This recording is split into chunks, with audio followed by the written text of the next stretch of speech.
Dans cette vidéo, vous allez voir des paysages uniques avec des couleurs que vous n'avez jamais vues. Je vous emmène dans les coulisses de mon tournage pour une agence de voyage en Bolivie. Comment je filme toutes nos galères, comment j'ai explosé mon drone et bien sûr des images de folie.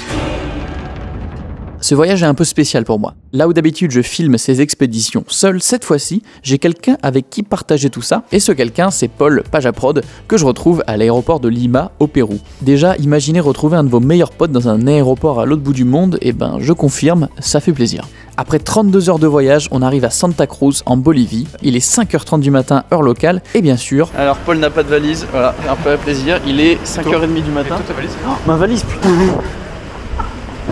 Et au final, j'étais tellement fatigué que j'ai presque oublié la mienne à la douane.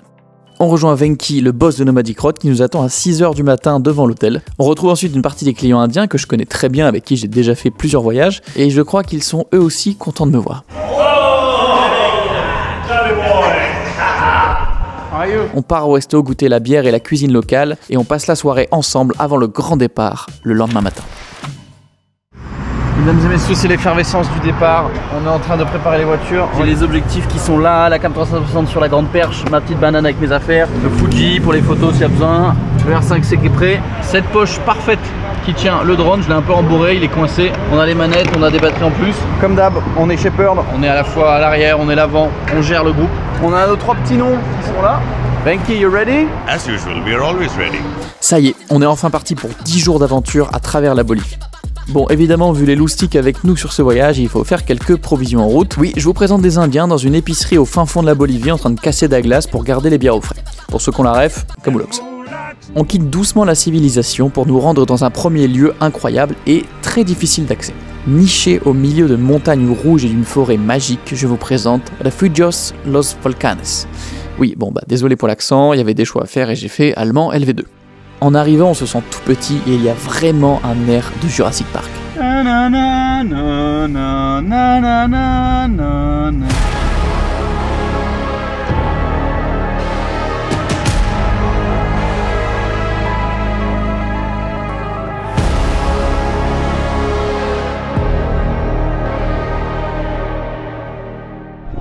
J'ai fait du drone, vraiment 10 minutes et j'arrive et eux ils se sont déjà installés, ils ont la musique, ils ont le rhum. Ok. It's good. A bit strong for that hour of the day, but wow. Regardez-moi cet endroit, putain c'est ouf. Ça c'est nos chambres et là-bas il y a des montagnes rouges pétantes. Bref, des chiots, une montagne magnifique, une forêt luxuriante, que demander de plus? Quelques jaguars peut-être? Alors on vient de nous donner une info qui est, je trouve importante à savoir, c'est que c'est l'endroit où il y a le plus de jaguars en termes de concentration et qu'il y en a littéralement là en la vallée ici. Il y a des pumas aussi. Vous me dites hein, mais moi je suis pas hyper rassuré. On brave la jungle et on se dépêche de grimper un point de vue pour le coucher de soleil. Et pour un premier jour, j'avoue que ça fait plaisir.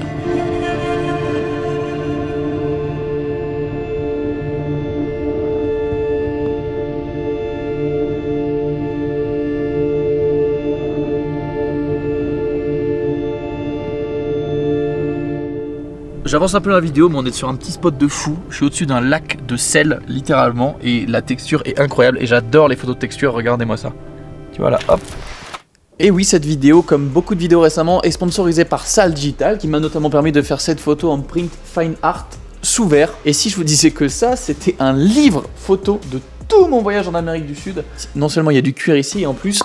c'est du verre acrylique sur la première de couverture. C'est tellement beau que j'ai peur de l'abîmer quand je l'ouvre et que je regarde les photos. J'en parle assez souvent, Sal Digital, ils vont permettre de mettre vos images sous toutes les formes que vous voulez. Et cette fois-ci, j'ai voulu tester plutôt le côté livre photo. C'est un 40 par 30, donc c'est assez grand. J'ai mis certaines photos carrément sur une double page. J'ai fait des pages un peu plus légères, voilà, avec différentes photos, différentes couleurs. Il y a une app que vous pouvez télécharger, ou moi carrément je l'ai fait sur le site. Vous pouvez mettre des textes, vous pouvez tout personnaliser. Il vous propose des modèles pour vous aider à bien tout cadrer. Ça peut vous permettre par exemple de résumer un de vos voyages par exemple en un seul beau livre. Le rapport qualité-prix il est vraiment chouette. Que vous ayez envie d'avoir vos propres images chez vous de manière quali, de faire un très beau cadeau à un client ou un cadeau fun à des amis, vous avez tout ce qu'il faut chez eux. Je vous mets un lien en haut de la description avec une petite offre bien sympa. Merci à eux. On continue le voyage vers un lieu très symbolique qui s'appelle la Higuera et c'est le lieu où a été tué le Che Guevara. 40 habitants, un seul hôtel et il est tenu par des Français. Le lieu est super mignon, mais les chambres vont aux clients et il n'y en a plus pour nous, donc Paul et moi, nous nous retrouvons dans des tentes un poil trop petites. Bon, bah, voilà ma chambre. Je rentre pas à plat, c'est sûr. Et un bar Che Guevara. Regardez, il y a des jambons. Sincèrement, ça sent le jambon, mais tellement fort. On attend une planche de jambon qui a plus de 2 ans et de fromage local. J'attends que ça, mais j'ai trop la dalle. Oh, il a l'air incroyable. Allez, le fromage, il a l'air fou aussi. Je goûte en live. Oh, mon gars. Ouais. Oh ouais. Après une dégustation de jambon et de fromage, quelques histoires au coin du feu, il est temps de profiter du luxe de notre chambre. Regardez-moi ça comme c'est cosy. Là, le sol est proche, je le sens. Et je ne tiens même pas en diagonale dans la tente. Et bonne nuit, à bientôt.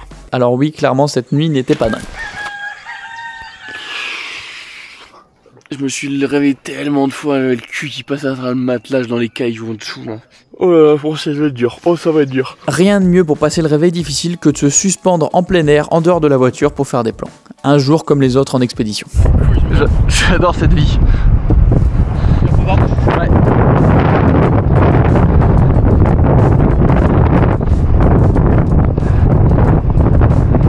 Non, je mets plus bas. Oh putain, ça freine, fais gaffe.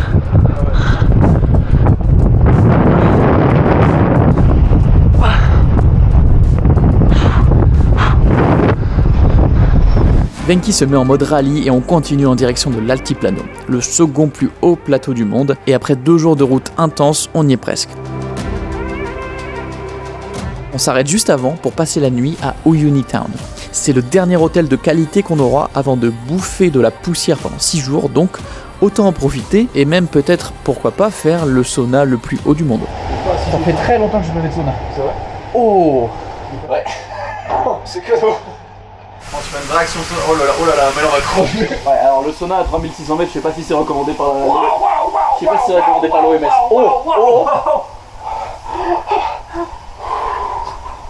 Oh la vache. On fait tout l'inverse de ce qu'il faut faire quoi. Peut-être qu'on fait un des saunas les plus hauts du monde. Hier il faisait 35, aujourd'hui 1. Donc là ça pique sévère. Mais la bonne nouvelle, c'est qu'il est temps de rentrer dans un des plus beaux panoramas du monde, l'Altiplano. Ce plateau est le plus haut du monde après le plateau tibétain et l'altitude au sol est entre 4000 et 4400 mètres. Bon, setup du jour, on a le petit Ronin R5C avec le 70-200. Du coup, je suis en train de faire des plans, pour la plupart, j'ouvre la fenêtre, à 200 mm au gimbal. Autant vous dire que dans un 4x4 en mouvement, c'est hyper dur à faire, mais quand ça marche, ça rend trop bien. Donc j'ai carrément enlevé le petit pied en dessous, parce que sinon, en fait, c'est trop haut et je tape dans le plafond et tout. Là, on a 11 heures de route aujourd'hui, donc c'est vraiment beaucoup. On n'a pas le temps de s'arrêter, donc faut tout faire en route. Et c'est ça, le gros challenge de ces voyages. Ok, now.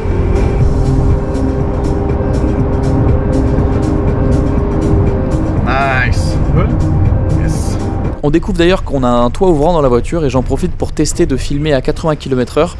Mais bon, sans vraiment voir l'écran, le cadrage reste assez approximatif. On arrive au désert de Siloli avec un paysage lunaire. On a 4500 mètres d'altitude, il y a un vent de malade, sans le soleil qui fait très froid. C'est très difficile de décrire ces décors car tout est immense, c'est grandiose, désert et ultra sauvage. Par endroits, il n'y a même plus de route, c'est vraiment la définition de la liberté. On continue d'explorer pour enfin arriver dans un endroit vraiment unique, un lagon rouge rempli de flamants roses. C'est clairement et sans aucune hésitation un des plus beaux endroits que j'ai pu voir de ma vie.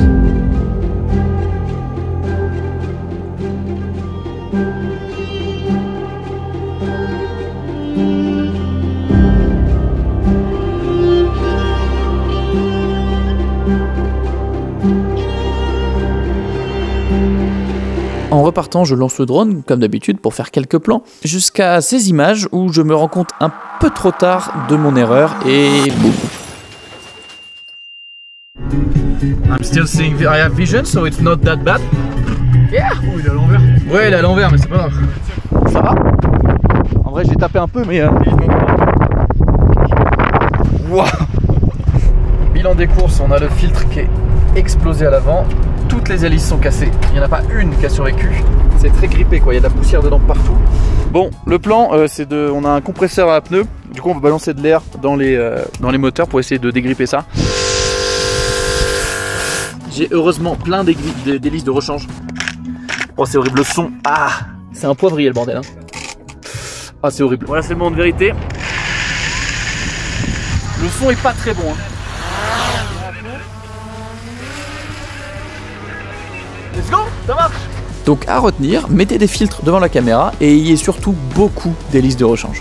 Après toutes ces émotions, on a enfin pu poser les pieds sur notre premier salar, ces fameuses étendues de sel à perte de vue. C'est officiel, on vient d'atteindre, pardonnez le vent, on vient d'atteindre notre premier full flat.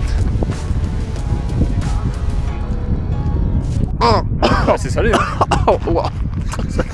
On a set up la table, on est garé là et on mange. Mais c'est quoi ça? T'as un beau foulard, t'es beau hein.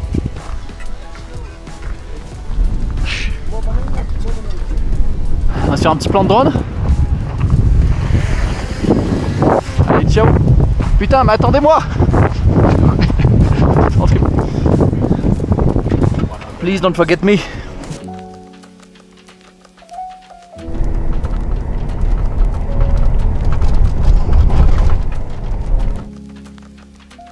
Check on your laundry facility as well. Thank you. Et après quelques plans de drone assez épiques, on arrive à notre hôtel au bord d'un autre salar et je m'apprête à tenter quelque chose d'un peu débile. Oh la vache! Bonne nuit. Oh le fumigène! Avec Paul, on essaye de garder une routine. Débardeur, matelas, ça veut dire Sport. On fait notre petite séance de sport, genre sans pompe, sans abdos, mais il m'en faut plus. Vous me connaissez, j'ai envie de tester quelque chose d'un peu plus audacieux. il fait trop beau dehors, c'est coucher de soleil, on est au bord des Salals, des Uyuni, un des spots que j'ai voulu voir toute ma vie, et donc je vais aller courir. Le souci c'est qu'on est à 3600 mètres d'altitude, ce qui impacte un peu le souffle, voire beaucoup. Donc je vais y aller tranquille parce qu'il ne faudrait pas me déclencher un mal de latitude ou quoi à cause de l'effort. Donc je vais aller tranquille, on va voir, on va profiter, on y va tout de suite. Qu'on se le dise, c'est le meilleur run de ma vie. Cette vue-là, avec la bonne musique dans les oreilles, et ben j'ai chialé. Paul a même pu faire quelques images en drone, mais le souci c'est qu'avec le vent, il ne pouvait plus ramener le drone. Donc devinez sur qui c'est tombé, sur Bibi. Qui peut affirmer avoir couru dans ce genre d'endroit et en plus avoir dû secourir un drone et le ramener à son propriétaire à 5 km de là? Clairement, personne.